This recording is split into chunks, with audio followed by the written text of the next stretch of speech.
Hi everyone, welcome. The system that we have out here on the bench is one that we last checked in on 13 days ago, and there's a lot of visual clues here that would help somebody with a keen eye know exactly which system we're checking in on here today. But before we get to feeding the worms today, I just wanted to make quick mention of this little action camera that you see here. This is the action camera with which I've been producing probably about 95% of the stuff that you watch on my channel. It's 11 and a half years old at this point. This camera was introduced almost 12 years ago, so it's not a modern camera by any means.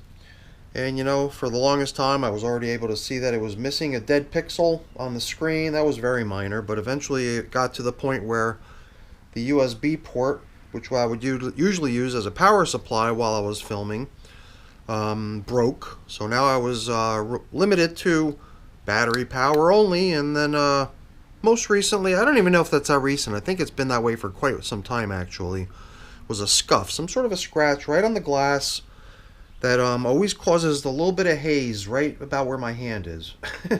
Or around here somewhere. I think that was right about where you would always see this little blurring, a little bit of lens flare happening, and many times people even commented on it. So I was on the lookout for an identical camera, which I just received.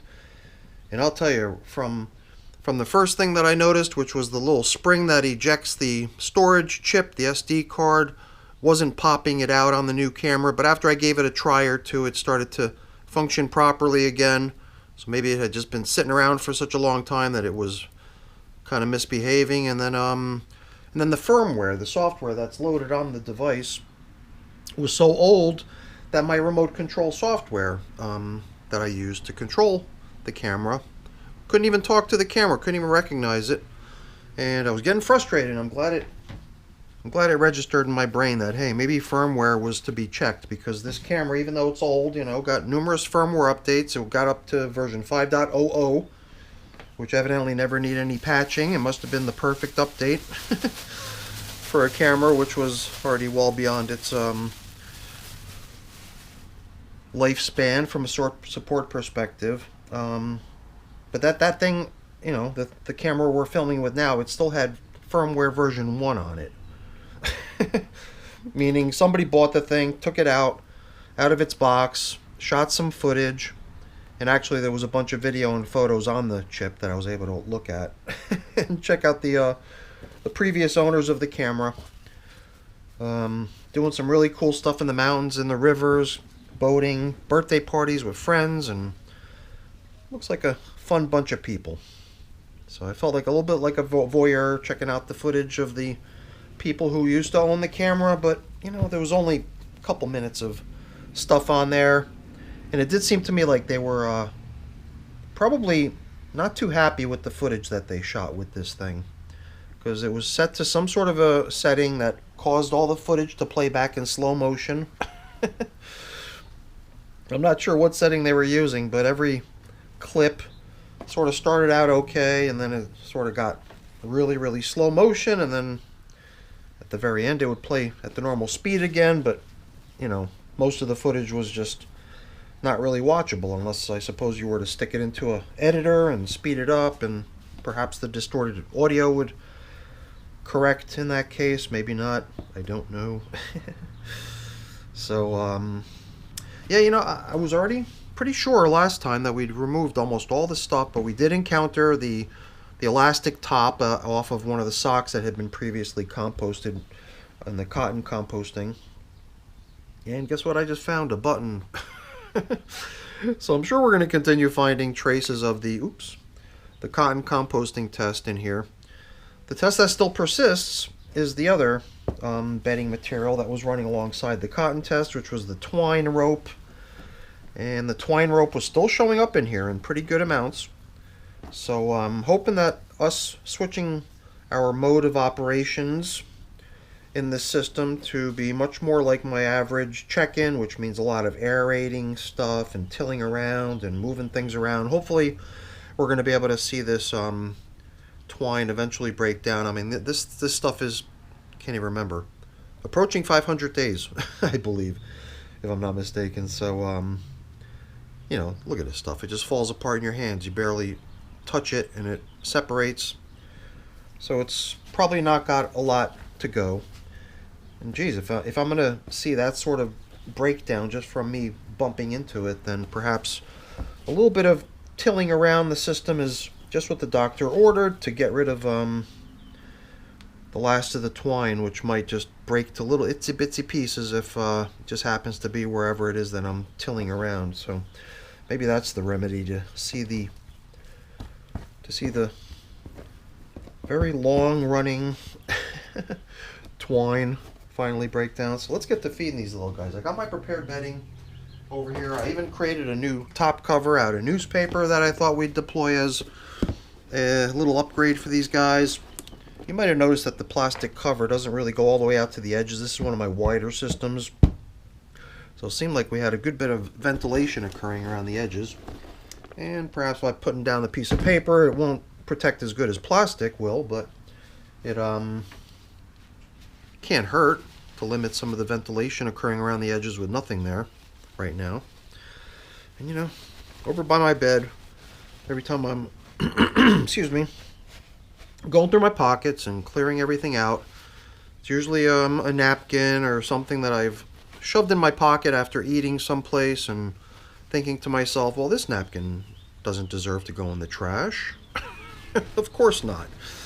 So into my pocket it goes, and a lot of times, you know, it helps a lot having a pocket or two that has some ready to go tissues, napkins, so to speak, whatever, if you got to wipe something up. But most often it's just my nose that needs to be wiped up after a little sneezing session.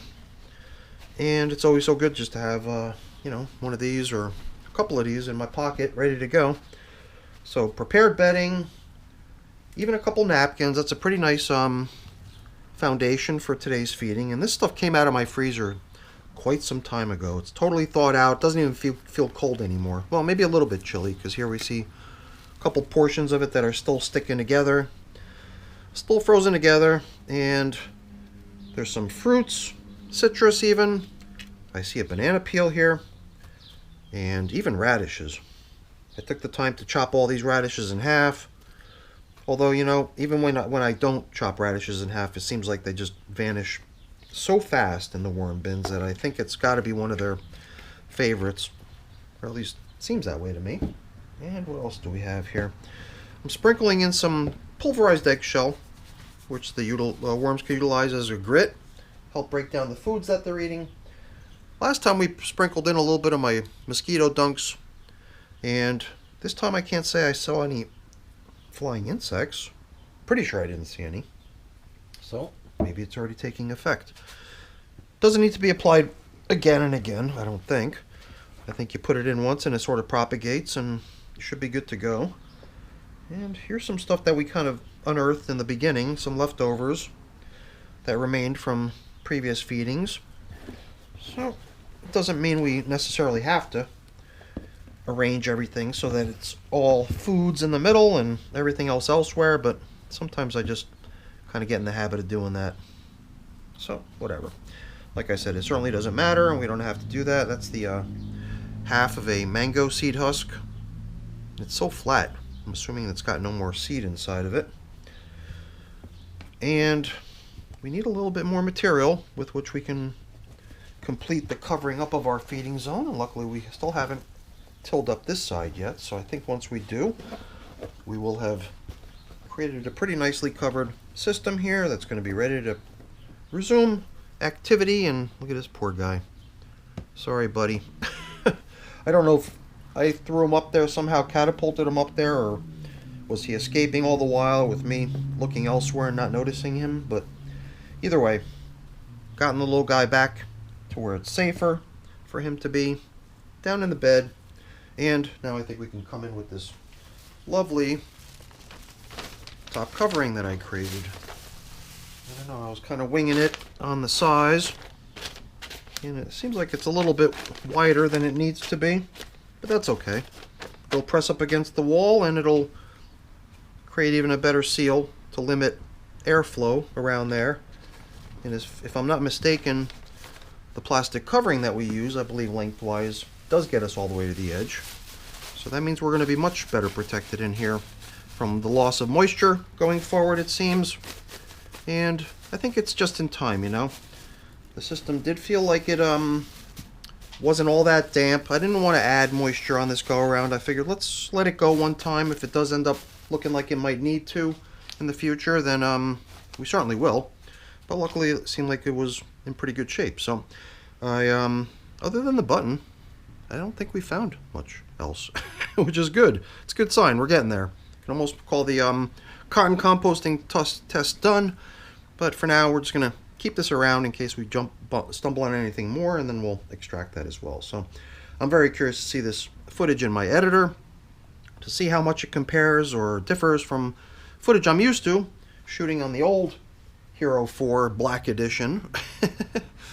But hopefully the new one's as good, if not better, at least from the scratch on the lens, and maybe I can even start running this thing off AC power again, and not instead of having to come down here on a full battery and hope I got enough to get to the finish line on a single charge. So kind of nice to have a camera that I can rely on more, and then even have my old one to use as a backup. So that's it for the check-in, everyone. Hopefully you enjoyed it. If you did, as always, please don't forget to leave me a quick thumbs up before you go. That's always really appreciated.